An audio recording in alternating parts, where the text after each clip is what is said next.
Hey boys and girls, how are my friends? Before I read this great book, I want to see if y'all can find around your house a big box. That's what Roosevelt did. If you have a big box, something that's come in the mail, a cardboard box that you can make your own, something that you can fit into to make it your own magic box, like your own private reading space. So, find out how Roosevelt and the magic box turns out, and you'll have an idea how to make your box. It could take you to some magical places. This book is by three people: Rogers, Sparacino, and Van Verhees. And it's illustrated by Michael Miracle. It's a great book. So, turn on your listening ears. Buckle up. Roosevelt and the Magic Box.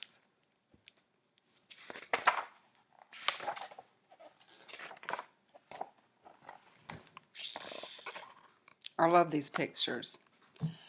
Roosevelt was playing in the park when he saw some older boys playing baseball. He walked over and asked if he could play with them.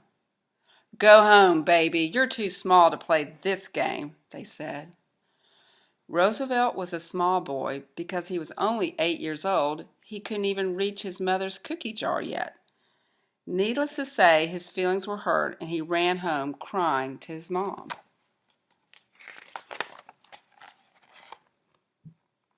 Roosevelt found his mother in the kitchen at home. She could see that he had been crying.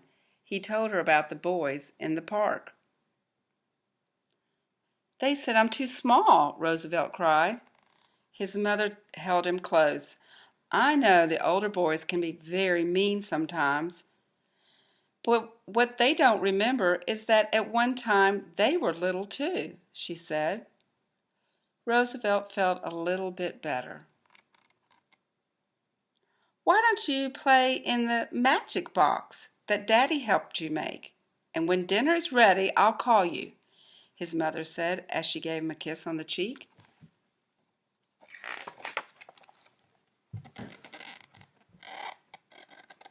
Roosevelt kept his magic box in his bedroom. He had drawn pictures all over the box. There were clouds on the top and trees on the sides.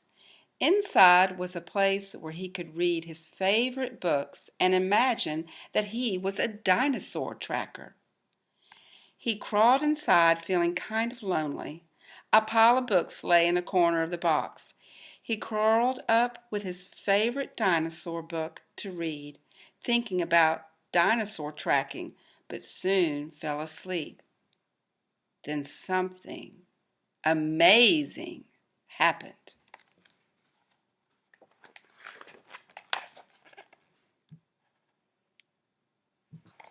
Kaboom! Kaboom! Kaboom!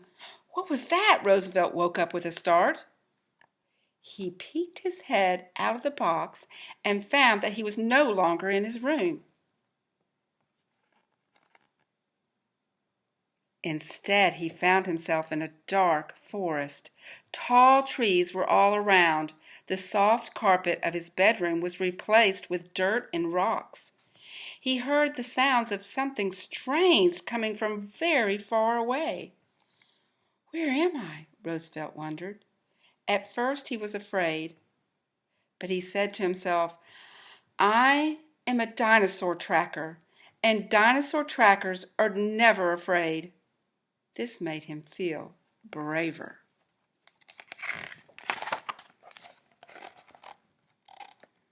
Roosevelt looked down at his feet and saw what could only be dinosaur tracks. He was starting to realize where he was. He followed the tracks, and they led deep into the forest. Soon he came upon a small dinosaur sitting on a rock. Roosevelt could not believe his eyes. Roosevelt walked a little closer to get a better look. He was scared at first, but he soon saw that the dinosaur had been crying. He felt sorry for the dinosaur and wondered what was wrong.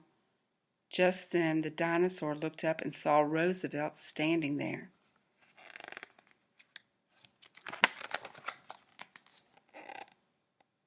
"What's the matter?" Roosevelt asked. "The other dinosaurs made fun of me because I couldn't reach the high branches in the trees, so I ran away. Now I'm lost and I can't find my mom," said the dinosaur.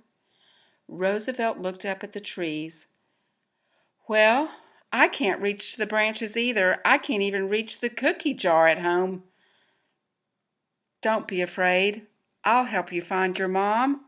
My name is Roosevelt. What's yours?" "Amy," she said. "I'm an Apatosaurus." "I'm pleased to meet you," said Roosevelt. "I'm a dinosaur tracker, and dinosaur trackers are never afraid."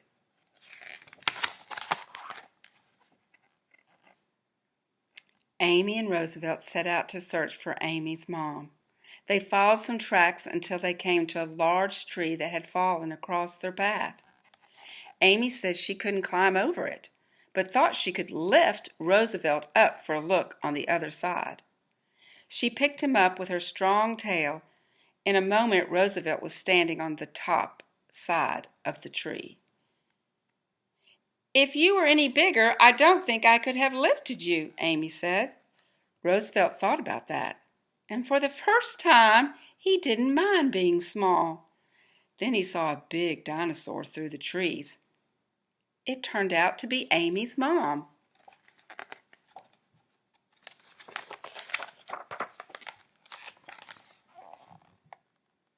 Amy's mother looked just like Amy, only she was much bigger. Roosevelt had to stretch his neck just to look up at her. "Hello, my name is Roosevelt," he introduced himself. "My name is Mrs. Apatosaurus," said Amy's mom. "It's nice to meet you." Amy told her mother how Roosevelt had helped her. Mrs. Apatosaurus had been looking for Amy and was very grateful to Roosevelt. She told them that they were both very brave.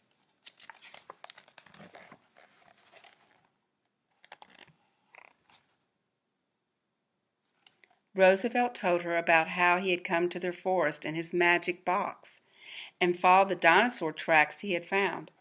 Mrs. Apatosaurus thought Roosevelt was a very brave dinosaur tracker.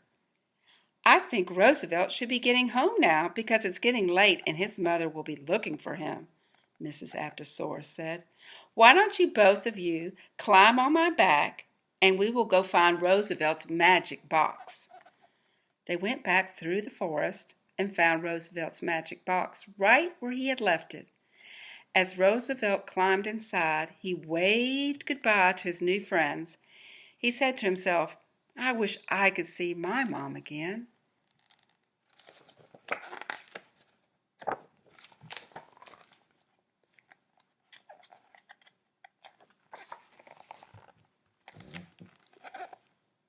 Roosevelt watched Amy and Mrs. Apatosaurus disappear through the trees. Then he heard his mother calling him to dinner. Roosevelt looked around and found that he was not in the forest anymore. He was back in his room. It felt good to be home again. He could smell something good cooking in the kitchen. Roosevelt thought about his adventure with Amy and her mother, and for the first time he felt like a grown-up. He looked at all the other books he had in his room and thought of the adventures each one held. Roosevelt smiled and headed to the kitchen for his dinner. What do you think of that? Try to make a magic box in your house and you can go on some fun adventures. Find some dinosaurs. Till next time, I'll see you next week. Thanks for listening.